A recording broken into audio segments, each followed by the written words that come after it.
वो रात बहुत काली थी। अमावस की जो रात थी। पता नहीं इन काली रातों में कुत्तों को क्या हो जाता है, कुछ ज़्यादा ही भौंकते हैं। राहुल और प्रतीक दोनों बचपन के दोस्त हैं। आज उन्हें अपने दोस्त के करण की बहन की शादी के लिए जाना था, तो दोनों ही बढ़िया सूट बूट में तैयार होकर स्प्रे लगाकर अपनी बाइक पर निकले।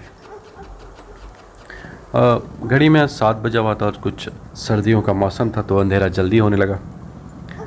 यार लेट हो गया है, अब करण डांटेगा। राहुल ने गाड़ी चलाते हुए प्रतीक से कहा, ठीक है ना, इतना भी लेट नहीं हुए, तो भगा गाड़ी, जल्दी पहुंच जाएंगे। प्रतीक ने पीछे बैठे हुए कहा, चला तो रहा हूँ, अब क्या हवाई जहाज बना दो उसको। राहुल ने प्रतीक को चुप करने के लिए कहा, एक काम कर, शॉर्टकट मार ले, जल्दी पहुंच जाएंगे। प्रतीक ने सलाह दी, वहाँ से नहीं, वो सुनसान रास्ता और कब्रिस्तान भी पड़ता है वहाँ। राहुल थोड़ा सा डरपोक भी था। अरे चल, हो सकता है कोई हंसी भूतनी ही मिल जाए, प्रतीक ने हंसते हुए कहा। दोनों जा रहे थे। राहुल अब भी डरा हुआ था और उसकी गाड़ी जल्दी निकालने की कोशिश की। अचानक उसने देखा कि कोई रोड के साइड में बैठा हुआ है। प्रतीक, तुझे भी वो दिख रहा है जो मैं देख रहा हूँ? राहुल ने डरते हुए फुसफुसा कर कहा। अरे भाई, बच्चा लग रहा है, आसपास कोई दिख भी नहीं रहा, बाइक रुक जरा। प्रतीक ने आसपास अपनी आंखें दौड़ाते हुए कहा, भूत भूत तो नहीं है भाई, निकल यहाँ से। अब राहुल की आंखें बड़ी हो गई थी। वो उसे अच्छे से देखते हुए बोला, बच्चा है यार, रुक, पूछने दे, हो सकता है रास्ता भूल गया हो, और सर झुकाए भी रो रहा है। देख, हो सकता है उसको मदद की ज़रूरत हो। वैसे भी अभी 7 ही तो बजा है ना, सुना है भूत 12 से 3 के बीच ही घूमने निकलते हैं। राहुल ने हंसते हुए कहा। रुक, कुछ गड़बड़ी निकली तो? राहुल ने उसे रोकने की कोशिश की। चुप कर यार, रुक कर मैं देखता हूँ। इतना कहकर प्रतीक बाइक से उतरने लगा तो उसने देखा सामने कोई नहीं है। अरे कहाँ गया? अभी तो यहीं था। राहुल ने प्रतीक को देखते हुए बोला। लगता है हमसे डर गया होगा, प्रतीक ने हंसते हुए जवाब दिया। पता नहीं कौन था बेचारा, हो सकता है कि मदद की जरूरत हो, आसपास देखें, उसने पूछा। तभी अचानक वहाँ कुत्तों की जोर जोर से भौंकने की आवाज़ आने लगी। हवा भी तेज चल रही थी। नहीं प्लीज़ चल यहाँ से, लेट हो रहा है, जल्दी पहुँचना था हमें, राहुल ने प्रतीक को रोकते हुए कहा। प्रतीक ने भी यही समझा और दोनों वहाँ से निकल गए। राहुल और प्रतीक शादी में पहुँचे। अपने साथ हुई घटना को भूल नहीं पा रहे थे। शादी करण ने उन्हें अपने जीजाजी और कुछ फैमिली रिलेटिव्स से मिलाया। उन्होंने अपने बाकी दोस्तों के साथ खाना खाया, डीजे एंजॉय किया, छोटा मोटा काम करने में लग गए और फिर निकल गए। शादी की रस्में निपटते निपटते 3 बज गए और प्रतीक के घर से भी छोटी बहन का फ़ोन आ गया था, भैया कब तक आओगे? आप मम्मी पापा पूछ रहे हैं। बस निकल ही रहे हैं यहाँ से, जल्दी पहुँच जाएंगे। ये बताकर उसने राहुल को चलने के लिए कहा। दोनों ने करण को बाय बोला और निकल पड़े वापस अपनी बाइक पे। अब हम लंबे रास्ते जाएंगे, राहुल ने इस बार प्रतीक से कहा। नहीं यार, मन में बड़ा बेचैन सा हो रहा है, एक बार वहीं से चलते हैं ना, देखते हैं वो बच्चा अगर वहीं हुआ तो उसको उसके घर पहुंचा देंगे, नहीं तो उस रास्ते पर आधा घंटा जल्दी भी पहुंच जाएंगे। यार तू पागल है, कोई भूत वूत हुआ तो? राहुल ने डरते हुए कहा। पागल मैं नहीं, तू हो गया है। कौन सी सदी में जी रहा भाई तू? जैसे भूत वूत जैसी कोई चीज़ नहीं होती, बस कुछ एनर्जीज होती हैं, वो ऐसी दिखाई देती हैं, समझ। यार मन नहीं मानना, एक बार उधर से निकलते हैं ना, प्रतीक ने राहुल को रिक्वेस्ट किया। अच्छा ठीक है, पर तू बाइक रुकवा कर उसे ढूंढने तो नहीं जाएगा ना, प्रॉमिस कर, राहुल ने प्रतीक के सामने हाथ आगे करते हुए कहा। हाँ ठीक है चल, प्रतीक ने सहमति देते हुए कहा। दोनों उसी रास्ते पर निकल पड़े, ठीक उसी जगह जहाँ उन्होंने बच्चा देखा था। वैसे ही सर को झुकाए, रोने की आवाज़ें वो भी और तेज। राहुल ने प्रतीक को कहा, भाई ये अब भी यही है। प्रतीक बोला, सुन गाड़ी रोक, देख बच्चे के कपड़े भी बहुत कम पहने हुए, शायद वो अपनों से अलग हो गया या इस सर्दी को रो रहा होगा। अच्छा चल देखते हैं, राहुल ने हिम्मत करके कहा। प्रतीक उसके पीछे पीछे राहुल दोनों बच्चे के पास पहुंचे। प्रतीक ने बच्चे को हिलाया, उसका कोई रिस्पॉन्स नहीं मिला। राहुल ने देखा, दोबारा ट्राई कर, राहुल ने आसपास देखते हुए सहमते हुए कहा। प्रतीक ने दोबारा बच्चे को हिलाया। इस बार बच्चे ने रोना बंद करा और धीरे से सर को ऊपर किया। जैसे ही उसने मुंह ऊंचा किया, राहुल और प्रतीक को देखा। वो एकदम सफ़ेद था, उसकी आंखों से खून निकल रहा था और वो अचानक ही मुस्कुराने लगा। उसने अपनी गर्दन पहले दाईं तरफ घुमाई, फिर बाईं तरफ घुमाई और सर को गोल गोल घुमाने लगा। प्रतीक एकदम डर के दूर भागा और गिर गया। ओह भाग भाई, प्रतीक ने राहुल को उठाते हुए कहा। दोनों बेतहासा भागने लगे। राहुल ने जैसे तैसे बाइक स्टार्ट की और प्रतीक धम से उसकी गाड़ी पर बैठा। राहुल ने पीछे मुड़ के देखा तो बच्चा वहीं खड़ा मुस्कुरा रहा था। राहुल कांपने लगा। राहुल और प्रतीक का घर पास ही था। राहुल ने प्रतीक को उसके घर पर ड्रॉप किया और अपने घर चला गया। बहुत डरा हुआ था, किसी को कुछ कहने की हिम्मत नहीं हो रही थी। वो जैसे अपने बेड पर सोने के लिए गया, अचानक प्रतीक की मम्मी का फ़ोन आया। राहुल बेटा कब तक आ रहे हो तुम लोग? प्रतीक का फ़ोन नहीं लग रहा, क्या तुम दोनों साथ ही हो? राहुल को जैसे सांप सूंघ गया। अभी तो प्रतीक को घर पे ड्रॉप किया था, वो भी अंदर जाते हुए, फिर कहाँ गया वो? और उसने प्रतीक को ड्रॉप नहीं किया तो प्रतीक कहाँ रह गया? राहुल ने सोच लिया कि अब वो सारी बातें अपने और प्रतीक के घर वालों को बता देगा। उसने सबको सारी सच्चाइयाँ बता दी। सबने मिलकर उसे बहुत डांटा और तय किया कि सब मिलकर उसी जगह पर जाएंगे और देख कर आएंगे कि प्रतीक वहीं नहीं मिला तो पुलिस स्टेशन जाकर रिपोर्ट भी करवाएंगे। प्रतीक की माँ का रो रो के बुरा हाल था। राहुल की बातों से काफ़ी डरी हुई थी। सभी लोग कार लेकर उस जगह पर पहुंचे जहां सबके पैरों के नीचे की ज़मीन खसक गई। जिस स्थान पर थोड़ी देर पहले बच्चा था, अब वहाँ कोई और बैठा हुआ था। उसके शरीर पर सिर्फ एक नेकर थी और बाकी कोई कपड़ा नहीं। मुंह नीचे झुकाए और वैसे ही रोने की आवाज़ आ रही थी उसके पास से। राहुल और प्रतीक के पापा उसके पास गए, उसे हिलाने की कोशिश की। जैसे ही उसने सर उठाया, सब चीख पड़े। अरे अरे ये प्रतीक है। प्रतीक की आंखों से खून निकल रहा था। वो जोर जोर से हंसने लगा। प्रतीक की दौड़ के एक पेड़ के पीछे चला गया। सभी ने आवाज़ लगाते हुए उसका पीछा गया। जाकर देखा तो वो पेड़ के पीछे मिट्टी खोद रहा था और अचानक बेहोश होकर गिर पड़ा। सुबह हो चुकी थी। सब प्रतीक को उठाकर घर ले आए। डॉक्टर को बुलाया। डॉक्टर ने उसे चेक किया, कुछ दवाइयाँ दी और आराम करने को कहा। उसे आराम करने के लिए रूम में छोड़ दिया। सभी अपने अपने कामों में लग गए। राहुल पूरी रात सो नहीं पाया था। अपने घर जाकर वो सो गया। नाश्ते के टाइम पे जब प्रतीक की मम्मी जया उसके कमरे में गए तो उसने देखा कि प्रतीक अपने बेड पर जोर जोर से उछल रहा था। पूरे कमरे का नक्शा बिगड़ा हुआ था। कुशन ज़मीन पर गिरे हुए थे। अलमारी के सारे कपड़े बाहर और बेडशीट ज़मीन पर। प्रतीक उसे देखते ही पलंग के नीचे छुप गया। प्रतीक, ये कैसा बच्चों सा हाल बना रखा है? तुम्हारे कमरे में कोई भी सामान जगह पर नहीं है, क्या कर रहे हो? डॉक्टर ने आराम करने को कहा था ना? जया ने घबराते हुए पूछा। उसे प्रतीक का व्यवहार बदला बदला सा लग रहा था। अच्छा बेटा, नाश्ता कर लो, मेडिसिन का वक्त भी हो गया, कहते वो सामान समेटने लगी। प्रतीक अब भी बेड के नीचे ही छुपा था। जया के नीचे देखते हुए कहा, प्रतीक सब ठीक है ना बेटा? कल से कुछ अजीब हरकतें कर रहे हो। उन्होंने प्रतीक का हाथ पकड़ के उसे निकालने की कोशिश की, पर जैसे ही प्रतीक ने पलट कर देखा, वो जोर से चीख पड़ी।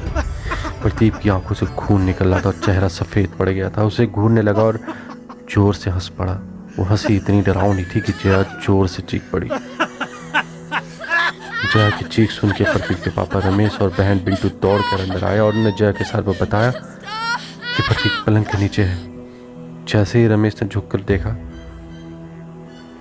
तो प्रतीक बेहोश पड़ा था। सबने मिलकर प्रदीप को बाहर निकाला और बेड पर लिटाया। जय और रमेश जी बहुत डर गए थे। वह समझ गए थे कि किसी प्रति रूप या फिर किसी भयंकर रूह के चंगुल में फंस गया है। अब उन्हें समझ नहीं आ रहा था कि डॉक्टर के बस का ये रोग नहीं, इसलिए उन्होंने बड़े बड़े मंदिरों और किसी गुरुजन के पास ही जाना पड़ेगा। रमेश ने जया को फ़ोन लगाया और तुरंत घर पर मिलने के लिए बुलाया। राहुल उस समय सो रहा था, पर जैसे जया का फ़ोन आया उसे बेअंदेशा हो गई कुछ तो गड़बड़ है। वो तुरंत उठा, नहाकर प्रदीप के घर पहुंचा। जया ने रोते हुए राहुल से कहा, बेटा तुम सुनसान रास्ते क्यों गए? उसके कमरे में जाकर देखो क्या हाल बना रखा है उसने अपना। राहुल वैसे ही डरपोक किस्म का था। उसने तो कई बार मना भी किया था प्रतीक को कि उस रास्ते नहीं जाएंगे, पर प्रतीक माना नहीं था। राहुल ने धीरे से प्रतीक के कमरे में जाकर देखा तो प्रतीक बेड पर छोटे बच्चे की तरह उछल रहा था, तकिए को हवा में उछाल रहा था, इधर उधर दौड़ रहा था। और राहुल को देखा आते हुए तो प्रतीक के पीछे छुप गया और गर्दन बाहर निकाल कर उसे देखने लगा कि उसकी खूनी आंखें देखकर राहुल डर गया। मम्मी ये क्या है? मम्मी मम्मी क्या है? राहुल चिल्लाता हुआ प्रतीक के कमरे से बाहर दौड़ता हुआ आया। रमेश ने प्रतीक के कमरे को बंद कर दिया और वो जया और राहुल मिलकर मंदिर की तरफ गए। प्रतीक की बहन की सख्त हिदायत दी कि वो किसी भी हालत में प्रतीक के कमरे में नहीं जाएगी और कमरे का दरवाज़ा भी नहीं खोलेगी। तीनों मंदिर पहुंचे, गुरुजी से मिले। राहुल ने गुरुजी को पूरी बात बताई, क्या क्या हुआ उस रात। गुरुजी समझ गए कि कोई ना कोई अतृप्त आत्मा है जिसको मुक्ति नहीं मिली है। और जैसे ही राहुल ने बताया कि छोटे बच्चे जैसी थी तो शायद शक्तिशाली नहीं होगी, उसने प्रतीक से मिलने की इच्छा जाहिर की। अब गुरुजी, रमेश, जया और राहुल तीनों एक साथ चल दिए प्रतीक के घर की ओर। घर पहुंचकर देखा तो मंजर वही था, सारा सामान ज़मीन पर जैसे बच्चे किसी कमरे के हाल करता है, और कमरे में चुपचाप बैठा था, ना रोने की आवाज़ आ रही थी। गुरुजी कमरे के अंदर गए तो प्रतीक डर के तुरंत पर्दे के पीछे छुप गया और गुरुजी ने उसको हाथ लगाया तो वो बेहोश होकर नीचे गिर पड़ा। दोपहर का समय था। प्रतीक नींद से जाकर तो उसने देखा जया उसके पैरों के पास में बैठी है, राहुल साइड में चेयर पे और पापा और गुरुजी सामने सोफे पर बैठे हैं। उसने उठने की कोशिश की पर उसे कमजोरी महसूस हो रही थी और सर भी घूम रहा था। वो वापस लेट गया। लेटे लेटे उसने पूछा, क्या हुआ? सब ऐसे क्यों बैठे हो? उसकी आवाज़ सुनकर जैसे सब नींद से जागे और तुरंत दौड़ के उसके पास आए और आसपास इकट्ठा होकर बैठ गए। जया ने चिंता करते हुए कहा, बेटा कैसा फील कर रहे हो? ठीक है मम्मा, थोड़ा सर घूम रहा है और उठा भी नहीं जा रहा। उसने सर को हाथ लगाते हुए जवाब दिया। उठने की ज़रूरत भी नहीं, तू आराम कर।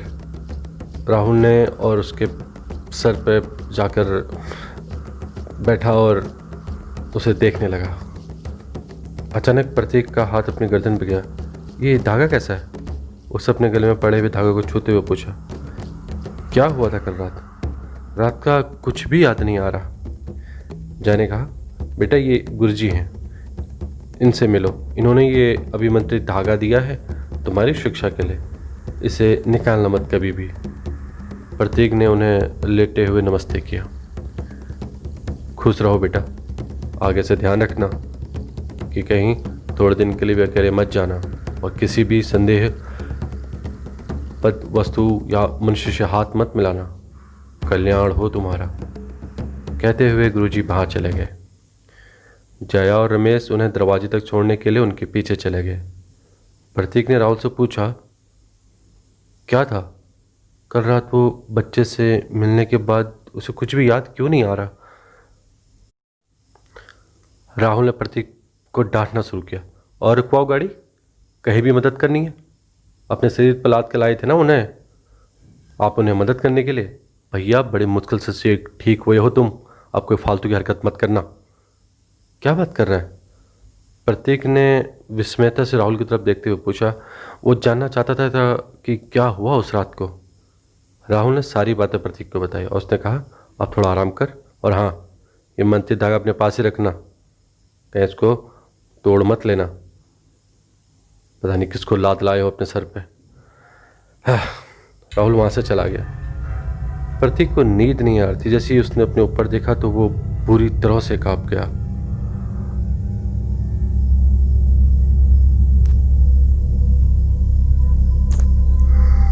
सारे लोग घर में रिलैक्स होकर अपने अपने कामों में लग गए थे। उन्हें लगा सब ठीक है और न प्रतीक को मंत्री धागे की वजह से अब सुरक्षित कर लिया है और अब वो आत्मा उसके शरीर पर हावी नहीं होगी। पर यहाँ प्रतीक के कमरे का हाल कुछ और ही था। वो बच्चा उसके कमरे की छत पर उल्टा चल रहा था। साइड की दीवारों के सहारे वो नीचे आया और प्रतीक के पास आने की कोशिश करने लगा, पर वो आ नहीं पाया। मंत्री धागे की वजह से वो प्रतीक के पास नहीं आ पा रहा था। प्रतीक डर के मारे थर थर कांप रहा था। वो बच्चा उसे देख के उसके सामने जाकर सोफे पर बैठ गया और थोड़ी देर उसने प्रतीक को घूरा और फिर सोफे पर उछल कूद करने लगा। प्रतीक ने अपने आप को थोड़ा सा संभाला और राहुल को फ़ोन किया। राहुल सुन, जल्दी आ जा, उसने धीरे से कहा। क्या हुआ भाई? अभी 10 मिनट पहले तो घर आया हूँ, राहुल ने उधर से जवाब दिया। तू आना भाई, कुछ प्रॉब्लम है यहाँ, प्रतीक ने धीरे से कहा। राहुल को अंदेशा हुआ फिर कोई गड़बड़ है। इधर प्रतीक भी घर वालों को और परेशान नहीं करना चाहता था। राहुल तुरंत प्रतीक के घर पहुंचा। अरे राहुल बेटा, प्रतीक तो सो रहा है अभी, जय ने आते ही पूछा। हाँ आंटी, वो मैं कुछ भूल गया था, बस वो लेने आया हूँ, लेकर चला जाऊँगा, कहकर राहुल प्रतीक के रूम में चला गया। अंदर जाकर देखता तो प्रतीक अपने बेड के सामने सहमा सा बैठा हुआ था। क्या हुआ भाई, क्यों इतनी जल्दी में बुलाया? राहुल ने रूम में घुसते पूछा। प्रतीक ने सोफे की तरफ इशारा किया। राहुल ने देखा बच्चा सोफे से उसे देख रहा है। राहुल उछल कर बेड पर गया और प्रतीक को जोर से पकड़ लिया। ये अभी तक यहीं है? राहुल ने फुसफुसा कर पूछा। हाँ, और देख तब से ऐसे ही खेल रहा है।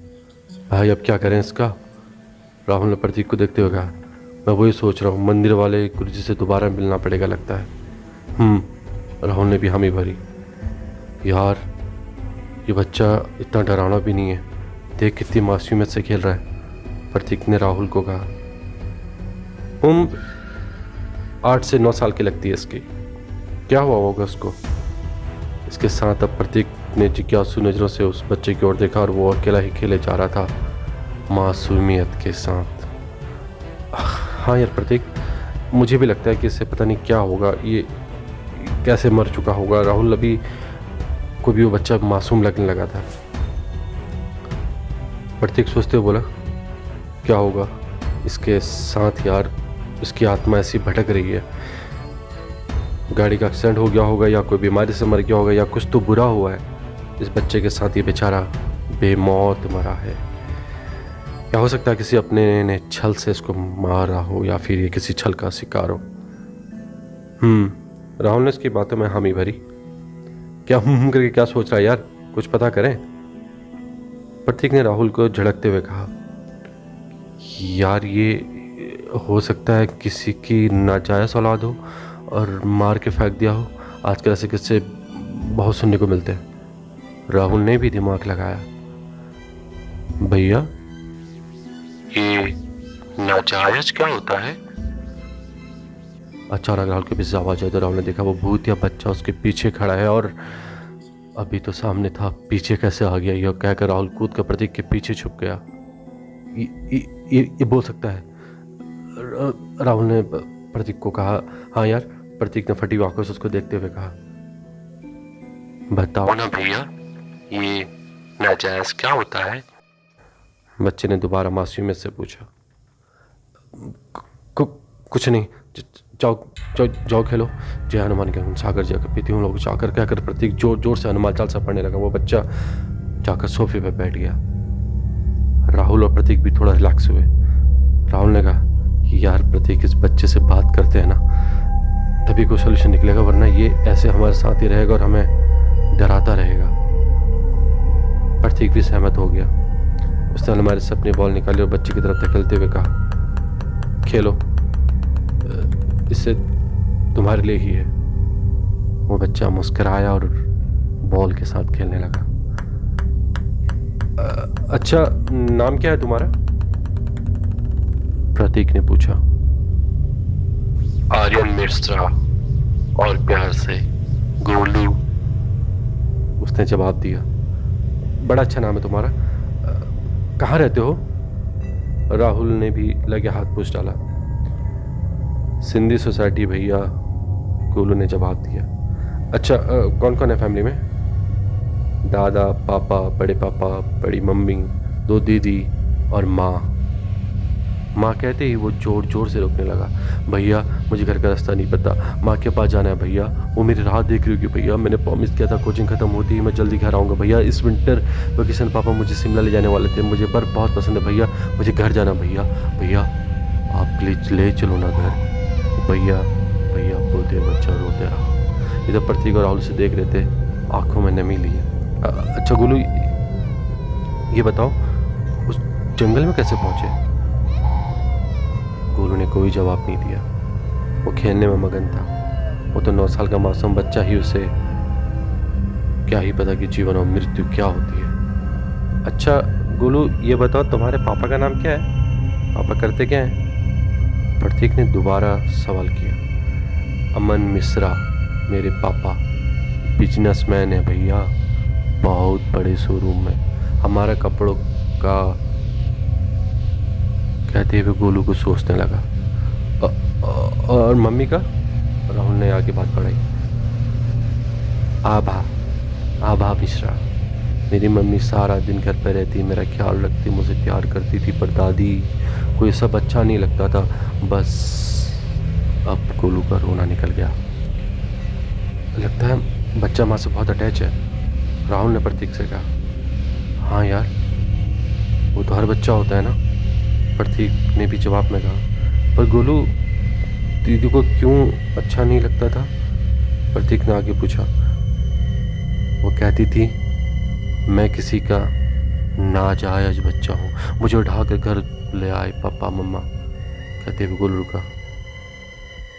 भैया ये नाजायज क्या होता है? मम्मी ने कभी नहीं बताया। कुछ नहीं होता गोलू। अच्छा तुम ये बताओ, कहाँ से लाए थे मम्मी पापा तुम्हें? दादी ने ऐसे क्यों कहती थी तुम्हें? राहुल ने पूछा। हाँ, उसके पहले मैं अनाथ आश्रम में रहता था, वहाँ मुझे रहना अच्छा नहीं लगता था भैया। कोई प्यार करने वाला नहीं था, कोई खाने वाला भी नहीं था, और कोई गंदे कपड़े भी नहीं धोता था। चॉकलेट भी महीनों में एक बार, जब किसी बड़े साहब के बेटे का बर्थडे होता था तभी। गोलू इत्मीनान से अपनी ज़िंदगी के पन्ने खोलता जा रहा था।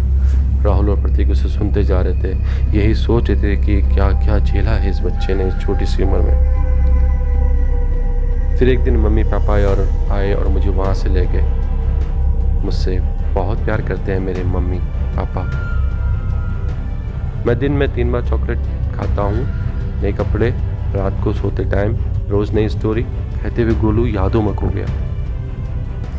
ये बताओ, बस दादी तुमको पसंद नहीं थी या बाकी घर वाले भी तुमसे नाराज़ थे?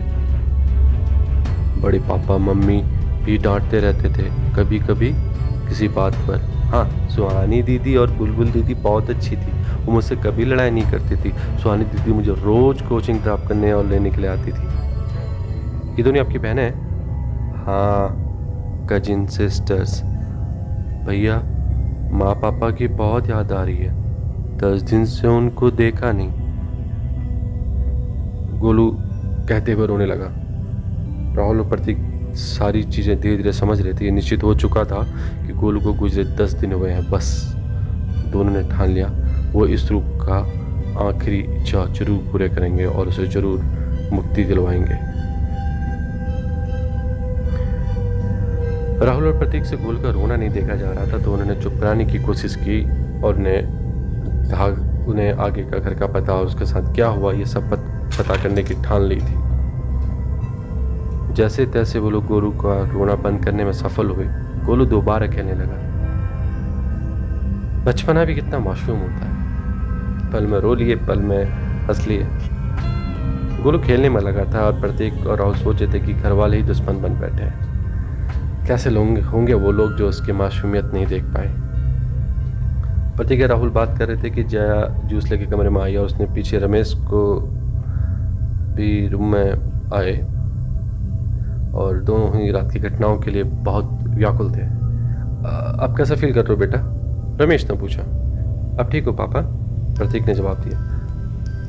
अचानक प्रतीक ने उठकर जया को गले लगा लिया। गोलू की बातें से बहुत दुख पहुंच रहा था। जया ने उसके प्यार से सर पर हाथ फेरी और बोली, अच्छा तुम आराम करो, ये जूस पी लो और आराम करके सो जाओ। कह के जया और रमेश जाने लगे।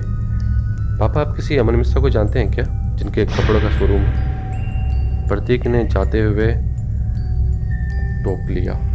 अमन? नहीं बेटा, पर नाम को सुना सुना लग रहा है, कहते हुए दिमाग पर जोर लगा डाला। हाँ याद आया, गुमशुदा में एक बच्चे की तस्वीर के साथ कल सिटी में अखबार पढ़ा था। किसी बड़े बिजनेसमैन अमन मिश्रा का बेटा किडनैप हुआ है। गुमशुदा बच्चा? पर गोलू तो अब जिंदा नहीं है। इसका मतलब घर वाले जानते नहीं कि गोलू इस दुनिया में नहीं रहा। ये सोचकर प्रतीक और राहुल एक दूसरे की ओर देखने लगे। क्या हुआ बेटा, सब ठीक है ना? रमेश ने उन दोनों के चेहरों को देखते हुए पूछा। नहीं नहीं पापा, ऑल इज वेल, कहते हुए प्रतीक ने अपने आप को सामान्य दिखाने की कोशिश की। अच्छा कुछ चाहिए तो आवाज़ लगा देना। जया और रमेश दोनों अपने रूम से बाहर निकल गए। उन दोनों के जाते ही गोलू सोफे के पीछे से प्रकट हुआ। प्रतीक और राहुल उसे देखकर मुस्कुराने लगे। अब गोलू की खून से सनी आंखों से डर नहीं लग रहा था। तो बताया नहीं तुम आखिरी बार अपने मम्मी पापा के साथ थे तब क्या किया था? गोलू ने दोबारा बॉल पकड़ते हुए कहा। कुछ नहीं भैया, उस दिन मेरा स्कूल था और घर जाकर मैंने खाना खाया। मम्मा से स्कूल की बहुत सारी बातें की। उसके बाद उन्हें मेरी बातें सुनना बहुत पसंद था। फिर थोड़ी देर के लिए उनके साथ खेला। फिर मेरी कोचिंग के आने का टाइम हो गया तो सुहानी दीदी के साथ स्कूटी पर कोचिंग जाने लगा। मम्मा ने कहा था जल्दी आ जाना, शाम को शॉपिंग पर जाना है। पापा मुझे शिमला लेके जाने वाले थे। समय भी कितना क्षणभंगुर होता है। कहाँ ये बच्चा इतने सपने सजाए हुए बैठा था और आज इस हालत में पहुंच गया। एक पल में सब कुछ बदल गया था राहुल और प्रतीक के लिए।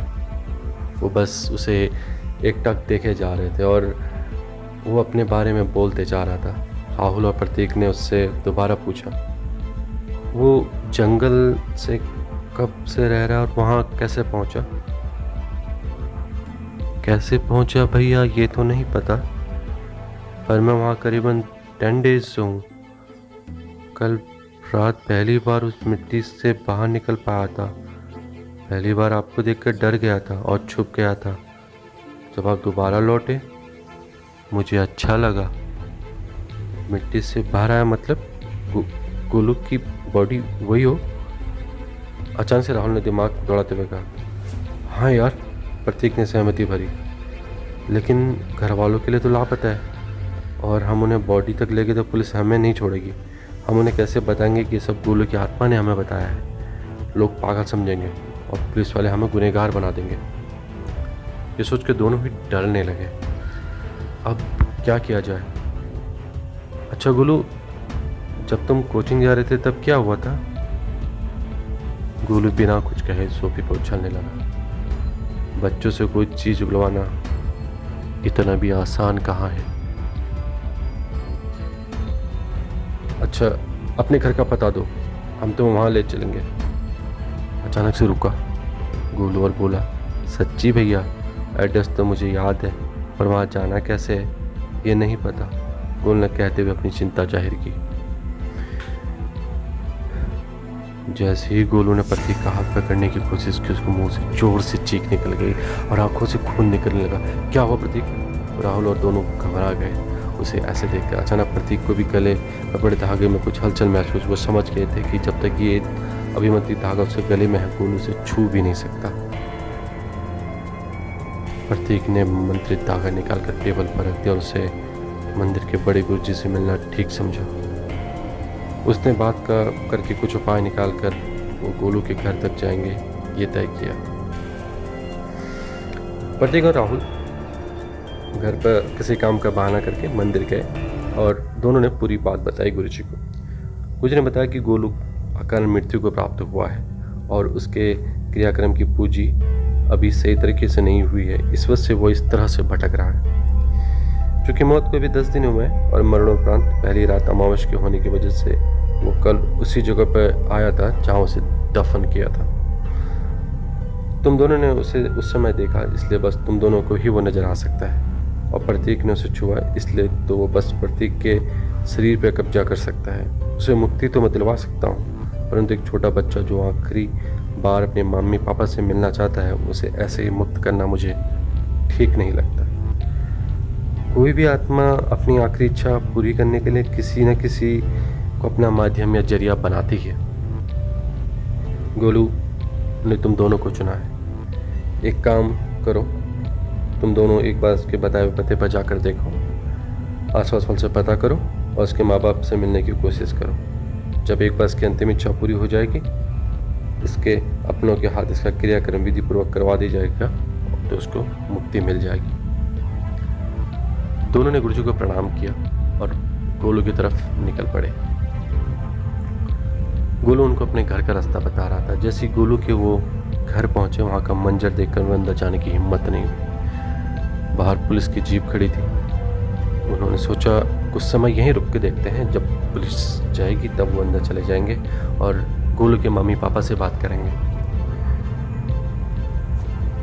लेकिन बहुत देर के बाद भी पुलिस गई नहीं, और जब करीबन आधा घंटा हो गया तब उन्होंने देखा कि सामने चाय की टपरी है। दोनों ने दिमाग लगाया और सोचा हम इससे छानबीन कर सकते हैं।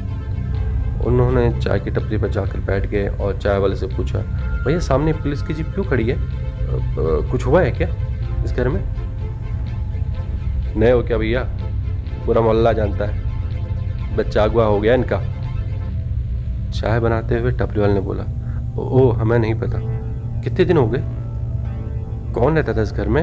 राहुल ने दोबारा प्रश्न किया। काफ़ी दिनों से खोया है, फिरौती की रकम भी मांगी है।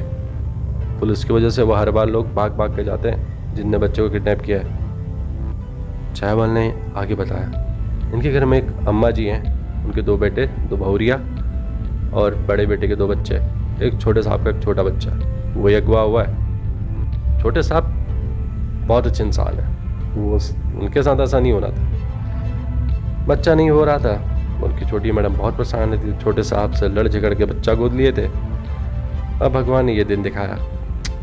हमारी पत्नी वहीं काम करती थी, वो ये बताई हमको ये सब। प्रतीक और राहुल को चाय देते हुए वो चाय वाला बोला,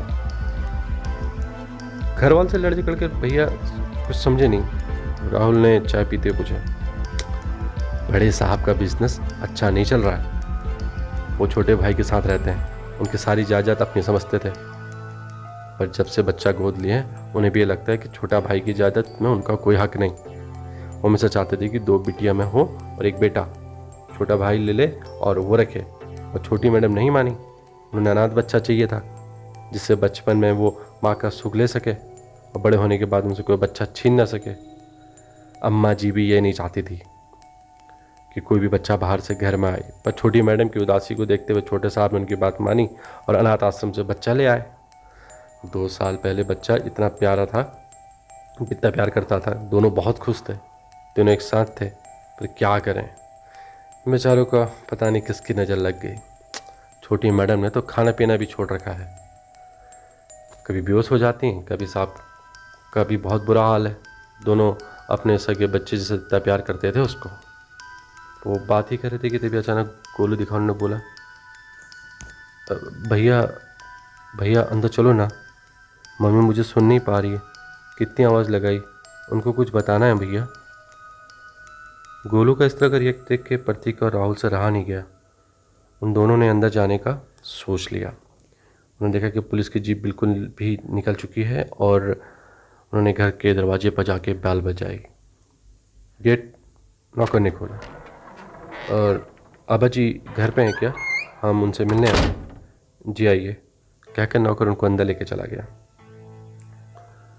दोनों हाल में गए तो वहाँ देखा कि गोलू की बड़ी बड़ी प्यारी सी पिक्चर्स लगी हैं। दोनों उन पिक्चर्स को देखने लगे। इतने में गोलू के पापा वहाँ आए और बोले, कहिए किससे मिलना है आपको? हम आभा आंटी से मिलने आए हैं। प्रतीक ने उन्हें नमस्ते करते हुए बोला। आभा की तबीयत ठीक नहीं है, वो आराम कर रही है। शायद आपसे ना मिल पाए। आप बैठिए, मुझे बताइए क्या काम है उनसे। कहकर वो उन्हें सोफे के पास ले आया। गोलू के पापा एकदम शांत प्रवृत्ति के सज्जन लग रहे थे। जैसे ही गोलू ने बताया बिल्कुल वैसे ही, पर उदास सी शक्ल थी। उन्होंने जैसे कई दिनों से कुछ खाया पिया या सोए ना हो। हम गोलू के फ्रेंड्स हैं, सामने वाले पार्क में खेलने आता था ना, तो वहीं मिले थे। उससे सुना वो लापता, तो आभा आंटी से मिलने आए थे। राहुल को कुछ नहीं सूझा तो राहुल ने सीधा सा जवाब दिया। अमन उन्हें एकटक सुनी आंखों से देख रहा था। जैसे ही गोलू का नाम लिया, अमन की आंखों से आंसू बहने लगे। उन्हें पूछते हुए बोला, गोलू जल्दी मिल जाएगा, हमें पूरी उम्मीद है। एक पिता से ज़्यादा और कह भी क्या सकता है जिसका बच्चा उसके पास नहीं। प्रतीक और राहुल की नज़र गोलू पर पड़ी। वो रो रहा था अपने पापा को इस तरह देखकर। सर हमें एक बार आंटी से मिलने दो, हम एक बार मिलकर चले जाएंगे। एक बार आप हमें उनके पास ले चलिए, राहुल ने रिक्वेस्ट किया। अच्छा आइए। आप लोग कहने तो अमन के उन्हें अपने कमरे पर ले गया। वहाँ आभा बेड पर बैठी हुई थी। एक तक बाहर खिड़की से बरामदे में रखी गोलू की साइकिल देख रही थी। गोलू दौड़कर अपनी माँ के पास चला गया। अचानक आभा विचलित हुई और अमन को देखकर बोली, सुनो, गोलू गोलू मिल गया क्या? मुझे ऐसा लगा वो जैसे वो मेरे पास है। तुमने देखा उसको? कहाँ है वो? पुलिस ले आई? उसने किसी के पास था वो। अमन बताओ ना प्लीज़। आभा जोर जोर से चिल्लाने लगी और रोने लगी। वो जिस दर्द से गुजर रही थी उसका तो अनुमान भी नहीं लगाया जा सकता। आभा बाहर जाने लगी। अमन ने उसे रोकर प्यार से संभाला। आभा मिल जाएगा गोलू जल्दी। अभी डीएसपी साहब से बात की, वो जल्दी हमारा गोलू ढूंढ कर तुम्हें ला कर दे देंगे। तुम बस रोना बंद करो। अगर गोलू आकर तुम्हें ऐसे देखेगा तो उसे बहुत बुरा लगेगा। चुप हो जाओ आभा। अमन ने उसे संभाला, लेकिन सच तो यह था कि अमन खुद भी अंदर से टूट चुका था। अमन ने आभा को थोड़ा सा संभाला और प्रतीक और राहुल से मिलवाया। तभी वहाँ सुहानी गोलू की सुहानी को देखकर बोला, भैया मम्मी को बोलो ये ख़राब है, बहुत ख़राब है। प्रतीक और राहुल एक दूसरे को देखने लगे। भैया मुझे मम्मी को बताना, ये मम्मा को मरवाना चाहती है। प्रतीक और राहुल उसे फटी आंखों से देख रहे थे। भैया मम्मा का लास्ट मंथ जो एक्सीडेंट हुआ था वो सुहानी दीदी और उसके दोस्त ने मिलकर कराया था। मुझे भी सुहानी दीदी ने कोचिंग में ड्रॉप नहीं किया था। उस दिन अपने दोस्त के साथ कहीं भेज दिया था, फिर मुझे नहीं पता कहाँ ले गए। एकदम खंडहर, वहाँ आसपास एक जंगल था। फिर थोड़ी देर में सुहानी दीदी वहाँ आई। उन्होंने मुझे मारा भी था भैया। उन्होंने मुझे बताया कि मम्मा को भी वो मार देंगी और अपने दोस्त के साथ मिलकर मेरी आंखों पर जोर से रॉड मार दिया भैया और मेरा सर फोड़ दिया था। उसके बाद मुझे कुछ भी याद नहीं है भैया। मम्मा को ये बात बताओ भैया। गोलू बोले जा रहा था। प्रतीक और राहुल सब कुछ सुन रहे थे और कोई भी उसे सुन या देख नहीं रहा था। इतने में कोई आया। अमन और सुहानी रूम से बाहर निकल गए। प्रतीक ने आभा को कहा, आंटी आपको एक बात बतानी है जो गोलू ने हमें बताई है जब हम वहाँ वो पार्क में मिला था। आभा क्या? आभा ने उसे विस्मय होते हुए देखा। आंटी गोलू ने बताया था कि सुहानी अच्छी लड़की नहीं है। राहुल ने कहा। सुहानी? लेकिन सुहानी तो गोलू से बहुत प्यार करती है और गोलू भी सारा दिन उसके साथ आगे पीछे घूमता रहता है। आभा ने उनसे कहा। फिर गोलू ऐसा क्यों कह रहा था? आंटी जब गोलू का किडनैप हुआ था तब आखिरी बार क्या हुआ था आपको याद है? प्रतीक ने पूछा। हाँ, गोलू कोचिंग के लिए गया था, दोबारा वापस नहीं मिला। सुहानी ने उसे कोचिंग में ड्रॉप किया था, पर जब पता किया तो कोचिंग वाले सर ने बताया कि उस दिन गोलू गया ही नहीं था। कोचिंग वाले सर से भी पूछताछ की पर गोलू का पता नहीं चला। जाने किस हाल में होगा मेरा बच्चा। गोलू उसे याद करके रोने लगी। आंटी क्या पुलिस ने सुहानी से भी पूछताछ की? राहुल ने पूछा। सुहानी से क्यों? नहीं, वो क्यों झूठ बोलेगी? उससे किसी ने कुछ नहीं पूछा, आभा ने जवाब दिया। भैया, गोलू ने मासूम से प्रतीक का हाथ पकड़ा और बोला, भैया मम्मी को ये भी बता दो कि गोलू वापस नहीं आ पाएगा। उसकी मासूमियत देखकर प्रतीक के आंसू निकल गए। उसने आभा से कहा, आपको एक बात सुहानी से पूछताछ कीजिए, आपको सब पता चल जाएगा। लास्ट मंथ आपका एक्सीडेंट भी उसी ने करवाया था, ये भी गोलू ने ही उन्हें बताया है। इतना कहकर प्रतीक और राहुल वहाँ से चले गए। प्रतीक की बातों में आभा को सच्चाई लग रही थी। उसने अमन को सारी बातें बताई। अमन ने डीसीपी को फ़ोन लगाया और कहा, एक बार सुहानी से पूछताछ कीजिए। पुलिस स्टेशन में सुहानी से सख्ती से पूछताछ हुई। सुहानी ने अपना जुर्म कबूल कर लिया। उसने पुलिस को बताया कि वो लड़के से प्यार करती है, चूँकि उसे बिजनेसमैन से पैसा चाहिए था। तब आभा ने उसे अमन से देने के लिए मना कर दिया था। तब से उसने आभा का एक्सीडेंट करवाया, पर वो बच गई। और अब वो गोलू है, जब से आया है तब से प्रॉब्लम स्टार्ट हुई है और वो उससे नफरत करती है। अगर गोलू नहीं आता तो चाचा जी के सारे पैसे उसके अपने होते और अपने बॉयफ्रेंड के साथ बिजनेस स्टार्ट करने में के लिए पैसे दे सकती थी। सुहानी पुलिस को सब बताते जा रही थी।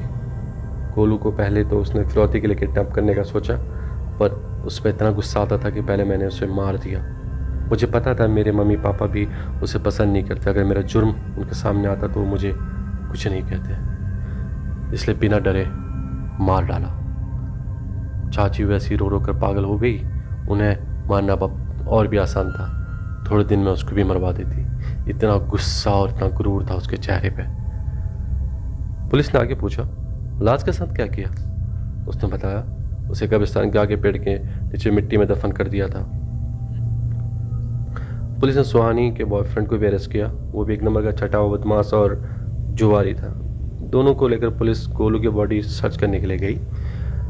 पुलिस ने सारी रात सारी बात अमन और आभा को बताई।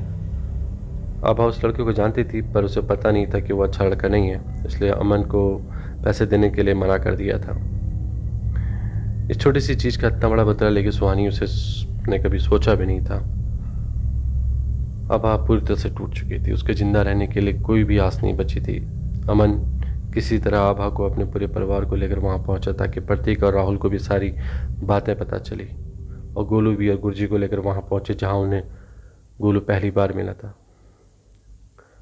बच्चों को परवरिश का नाम क्या दिया, ये अमन, बड़े भैया और भाभी को पता चल गया था कि उनके दिए हुए संस्कार यह कह सकते थे कि नफरत थी जो उनकी बेटी ने ये काम किया। वो दोनों बच्ची को पुलिस के हाथ हथकड़ियाँ लगते हुए देख रहे थे। कहते हैं ना, जैसा बोओगे वैसा ही काटोगे। इधर आभा गोलू की बॉडी देखकर चीख चीख कर रोने लगी। अमन का भी अपने बच्चे को देखकर बुरा हाल था। गुरुजी अमन और आभा के पास गए, बोले, बच्चों चुप हो जाओ, गोलू तुम दोनों को देख रहा है। तो दोनों को देख रहा है? गोलू कहाँ देख रहा है? गुरुजी ने उन्हें पूरी बात बताई, कैसे गोलू प्रतीक और राहुल को मिला, फिर क्या हुआ, फिर कैसे अपने कमंडल से जल लेकर कुछ तंत्र मंत्र बोले और प्रतीक के बाजू में पानी छीटा। आभा और अमन को भी गोलू दिखाई दिया, एकदम सफ़ेद, आंखों से खून लिए हुए। आभा जोर से चिल्लाए, गोलू गोलू। उसके पास पहुंची तो उसे गले लगाने की कोशिश की, पर गोलू गले नहीं लग पा रहा था। वो निराश आंखों से गुरुजी को देखने। गुरुजी ने दोबारा मंत्रोच्चारण किया। आभा इस बार अपने लाल को गले लगा पाई। तड़प उठी थी अपने बच्चे के लिए। वो अपने बच्चे को लिए अपनी गोद में गोलू के लिए वो रोए जा रही थी। अमन और आभा भी। आभा बार बार ये पूछी थी, गोलू आंखों में क्या हुआ बेटा, कैसे चोट लगी, क्यों रो रहे हो? गोलू बस रो रहा था। मम्मा पापा अपना ख्याल रखना, और हाँ सुहाना दीदी से बच के रहना, वो आपको भी मार डालेगी। गोलू आगे रोते हुए बोला, मैं भगवान जी के पास जाकर बोलूँगा मुझे अगली लाइफ में ये मम्मी पापा चाहिए, अगली बार आपका बच्चा बन के जरूर आऊँगा मम्मा। तो अब भी मेरा ही बच्चा है, तो मेरा बच्चा है। गोलू कहाँ जा रहा है? आभा रोते हुए चीख रही थी। प्रतीक और राहुल ने आभा को और अमन को संभालने की कोशिश की। वहाँ खड़े सारे लोग ये नज़ारा देखकर रो पड़े। आभा ने गुरुजी ने आभा और अमन को गोलू की रूह को मुक्त कराना होगा ताकि वो फिर से जन्म ले सके, वरना यूं ही संसार में भटकता रहेगा। गुरुजी ने मंत्र बोलना शुरू किया और आभा और अमन ने पूजा करी। गोलू ने प्रतीक और राहुल को देखा। बाय बाय भैया, थैंक यू भैया, आप हेल्प नहीं करते तो मम्मी पापा को कैसे मैं सब कुछ बताता। मम्मा पापा I love you very much, रोना मत। गोलू की रूह पर अचानक एक तेज रोशनी पड़ी और वो गायब हो गया। अमन आभा दोनों एक दूसरे को गले लगा कर रो रहे थे। प्रतीक और राहुल की आंखों से भी आंसू निकल रहे थे। न जान न जान न पहचान, फिर भी कितना अपना बन गया था राहुल उनका। रिश्ते निभाना सिखा कर गया था, अपने की चिंता मरने के बाद भी करना सिखा गया था उनको वो अपना गोलू।